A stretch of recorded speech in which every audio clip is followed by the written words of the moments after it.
আমাদের জাতীয় নাগরিক পার্টি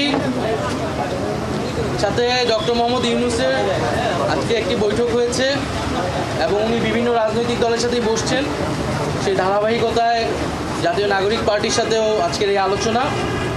তো আজকের এই আলোচনায় আমরা প্রথমেই ডক্টর মোহাম্মদ ইউনূসের প্রতি সমর্থন জানিয়েছি এবং ওনাকে আমরা অনুরোধ করেছি, আহ্বান জানিয়েছি যে গণঅভ্যুত্থানের যেই প্রতিশ্রুতি রক্ষায় উনি দায়িত্ব গ্রহণ করেছিলেন সেই দায়িত্ব সম্পূর্ণ করেই যাতে উনি সিদ্ধান্ত নেন যে কোনো বিষয়ে। তা আমাদের আলোচনায় যেই বিষয়গুলো গুরুত্ব পেয়েছে, আমরা বলেছি যে আওয়ামী লীগ নিষিদ্ধের আন্দোলনে জুলাই ঘোষণাপত্র বাস্তবায়নের একটি দাবি ছিল এবং সরকারের পক্ষ থেকে 30 দিন আমাদেরকে বলা হয়েছিল, 30 কার্য দিবসের মধ্যে সেটি হবে।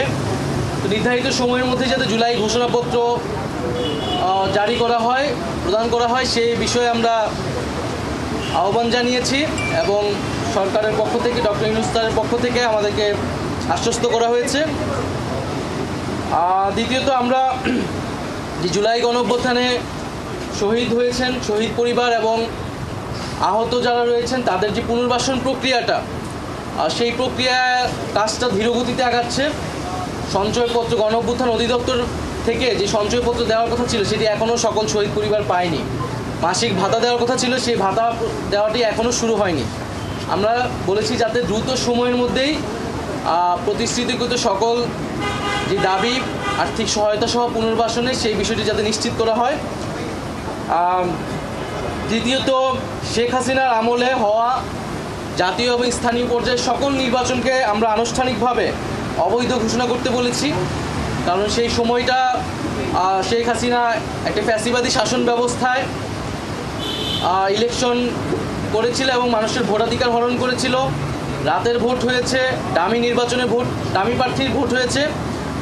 ফলে সেই নির্বাচনগুলো নিয়ে প্রশ্ন রয়েছে এবং এই নির্বাচনগুলোকে সেই সময়ের বিরোধী রাজনৈতিক দলগুলোও বিভিন্ন সময় প্রত্যাখ্যান করেছে। ফলে আমরা মনে করি যে সেই নির্বাচনগুলো থেকে আবার সেই নির্বাচনগুলোকে আবার আদালতে নিয়ে যে এক ধরনের পরিস্থিতি তৈরি করা হচ্ছে।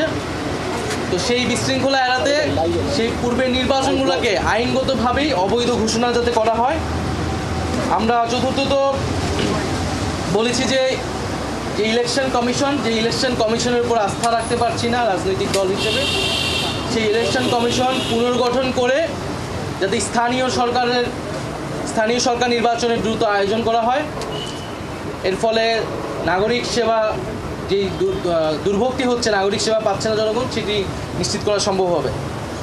আর সর্বশেষ আমরা বলেছি যে বিচার, জুলাই গণহত্যার বিচার এবং যে সংস্কার প্রক্রিয়া চলমান এবং সংস্কারের যে জুলাই সনদ ঘোষণা হওয়ার কথা এবং যে আমরা নির্বাচনের কথা বলছি, গণপরিষদ এবং আইনসভা নির্বাচন, এই তিনটি সমন্বিত একটি পরিকল্পনা, সুনির্দিষ্ট পরিকল্পনা বা রোডম্যাপ যাতে একত্রে সরকার ঘোষণা করে এবং আমাদের যেই গণঅভ্যুত্থানের প্রতিশ্রুতি ছিল সংস্কার, বিচার, সেটি এর মধ্য দিয়ে আসলে বাস্তবায়ন হওয়া সম্ভব।